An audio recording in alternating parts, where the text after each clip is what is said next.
Hi guys, welcome to How to Solutions YouTube channel. In today's video, I am going to show you how you can bold text on Instagram bio.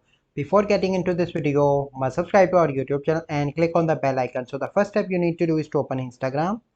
So once you open Instagram, you simply need to click on your profile picture in the right bottom corner. Okay, and then you need to click on edit profile. And here you can see your bio. You simply need to select the text in your bio. So let me select the first line.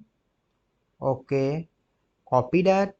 Then you need to go back and open any browser and here search for bold text generator. Okay, and then you need to open the first website and put normal text here, and you can see the bold font in the bottom.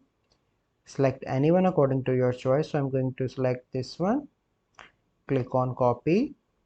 Then I need to go back and paste that here. So let me paste here and click on tick mark. Click on tick mark again on the top right, and now you can see that the text is now in bold. So this is a process by which you can bold your Instagram bio. I hope you find this video helpful. If you find this video helpful, must like this video, subscribe to our YouTube channel for future videos. Well, see you in the next video. Thank you. Have a good day.